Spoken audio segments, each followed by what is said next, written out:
Jauh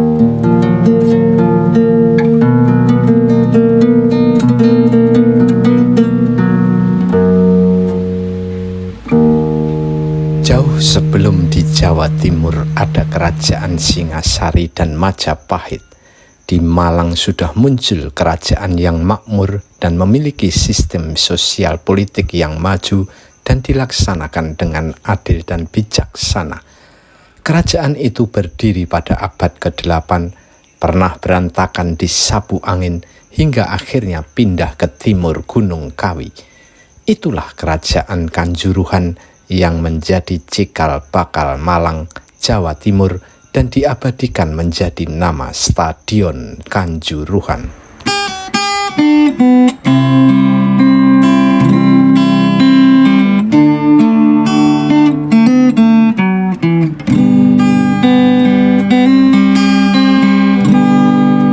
Kanjuruhan merupakan kerajaan bercorak Hindu Siwa. Bukti adanya kerajaan Kanjuruhan di Malang adalah ditemukannya prasasti Dinoyo pada tahun 1904. Prasasti Dinoyo menceritakan adanya kerajaan Kanjuruhan dengan Condro Sengkolo berbunyi Nayono Fayurase yang bermakna tahun Saka 682 atau tahun 760 Masehi. Salah satu peninggalan kerajaan Kanjuruhan yang masih utuh adalah Candi Badut. Candi ini terletak di Desa Karangbesuki, Kecamatan Dau, Kabupaten Malang. Candi ini dibangun pada masa pemerintahan Raja Gajayana. Menurut ahli sastra Jawa dan filolog Raden Mas Ngabei Purbacaraka, Candi Badut dan Prasasti Dinoyo berkaitan. Prasasti Dinoyo tak hanya menceritakan pendirian bangunan suci Arca Agastya, tapi juga memuat informasi penting silsilah penguasa kerajaan Kanjuruhan. Menurut prasasti itu, silsilah penguasa kerajaan Kanjuruhan dimulai dari Raja Deva Simha. Beberapa kisah menceritakan kerajaan Kanjuruhan sangat makmur dan dipimpin secara bijaksana. Kanjuruhan juga sudah memiliki sistem sosial politik yang mapan di wilayahnya. Setelah Deva Simha wafat, diperkirakan pada tahun 742 hingga 755 Masehi, kerajaan Kanjuruhan dipimpin oleh putranya yang bernama Liswa. Ia bertahta dengan gelar Raja Gajayana. Saat itu, letak kerajaan Kanjuruhan berada di sebelah barat Gunung Kelut. Di masa pemerintahan Raja Gajayana, angin besar menyapu kerajaan dan wilayahnya. Peristiwa ini dijelaskan oleh sejarawan W.J. van der Molen yang dikutip Ruli Dwi dalam kajian historis tentang Candi Badut di Kabupaten Malang.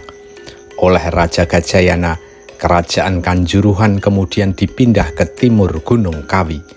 Perpindahan ini merupakan keputusan yang tepat sebab di wilayah itu dipagari barisan gunung. Bahkan sejak pindah, kerajaan Kanjuruhan semakin makmur dan berkembang. Pertanian sangat maju dan kehidupan rakyatnya sejahtera. Apalagi Gajayana memimpin dengan tegas, adil dan bijaksana, serta mencapai puncak kejayaannya. Kerajaan Kanjuruhan inilah yang dinilai sebagai cikal bakal kehidupan dan perkembangan peradaban Malang. Gajayana memiliki putri bernama Uteyana. Ia dinikahkan dengan pangeran dari Paradeh, yakni Pangeran Danania. Merekalah yang kemudian meneruskan pemerintahan kerajaan Kanjuruhan setelah Gajayana wafat. Kerajaan Kanjuruhan tetap makmur dan pemerintahan Uteyana dan Danania mempertahankan kebijakan para leluhurnya. Namun, berangsur kerajaan Kanjuruhan kehilangan pengaruh serta eksistensinya dan kemudian musnah. Beberapa teori menilai kemusnahan kerajaan Kanjuruhan bukan karena invasi, namun karena pengaruhnya menurun oleh kerajaan yang lebih besar. Pada sekitar tahun 847, kerajaan Mataram kuno di Jawa Tengah berkembang begitu pesat di bawah kepemimpinan Sri Maharaja Rakai Pikatan Dyah Saladu. kerajaan-kerajaan kecil menghormati Sri Maharaja Rakai Pikatan yang dikenal adil dan bijaksana. Beberapa kerajaan kecil itu banyak yang dengan sukarela menjadi vasal atau bawahan Mataram kuno. Kerajaan Kanjuruhan adalah salah satunya. Kedekatan kerajaan Kanjuruhan dengan Mataram terlihat ketika Rakai Pikatan membangun Candi Prambanan pada tahun 856. Saat itu Kanjuruhan menyumbang Candi Perwara atau pengiring. Candi Perwara sumbangan kerajaan Kanjuruhan itu bertempat di deretan candi pengiring di sebelah timur Candi Prambanan. Sumbangan dari raja daerah kepada kerajaan besar di masa itu adalah hal biasa dalam upaya menjaga hubungan. Selain itu, ini menunjukkan bahwa kerajaan Kanjuruhan berada di bawah kekuasaan Mataram. Status kerajaan Kanjuruhan pun kemudian hanya sebagai wilayah bagian dari kekuasaan Mataram, berstatus sebagai watek atau watak. Di era Mataram kuno dipimpin oleh Dyah Balitung, kerajaan Kanjuruhan disebut Rakyan Kanuruhan. Nama Kanuruhan merupakan perubahan nama dari Kanjuruhan. Nama Kanuruhan pertama kali disebutkan dalam prasasti Wurandungan B bertahun 865 Saka atau tahun 943 Masehi. Prasasti itu menyebut Watek Kanuruhan. Sedangkan sebutan Rakyan menunjuk pada pemimpin watek atau wilayah sebuah daerah di bawah kerajaan, sehingga tingkat status Kanjuruhan hanya sebuah daerah bagian dari kerajaan, dalam hal ini Mataram kuno. Kanjuruhan yang tadinya sebuah kerajaan kemudian hanya berstatus sebagai watek atau watak atau sebuah wilayah semacam kabupaten. Watek terdiri dari beberapa wanua atau desa dan bertanggung jawab kepada kerajaan Mataram. Wilayah watek Kanjuruhan seluas lereng sebelah timur Gunung Kawi sampai lereng barat Pegunungan Tengger dan Semeru hingga pantai selatan Pulau Jawa bagian timur.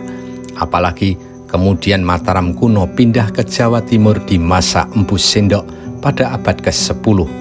Diperkirakan tahun 929 Masehi, sehingga pengaruh atau eksistensi kerajaan Kanjuruhan semakin sirna, apalagi statusnya berubah sebagai watek.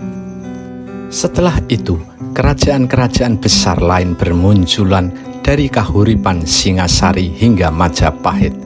Maka Kanjuruhan yang di abad ke-8 sebagai kerajaan, pengaruhnya semakin menurun sebagai watek, kemudian perlahan sirna dan tertelan oleh kerajaan-kerajaan besar berikutnya. Meski begitu, kerajaan Kanjuruhan yang berumur pendek itu telah membangun dasar masyarakat dan peradaban di Malang. Bahkan Kanjuruhan sering disebut sebagai cikal bakal daerah yang kini terkenal sebagai Malang, Jawa Timur. Kisah kemakmuran dan kebijaksanaan kerajaan Kanjuruhan menjadi sejarah indah bagi wilayah Malang. Wajar jika kemudian nama raja paling sukses, Gajayana, diabadikan sebagai nama Stadion Gajayana di Kota Madya, Malang. Sedangkan nama kerajaan Kanjuruhan diabadikan sebagai nama Stadion Kanjuruhan di Kabupaten Malang.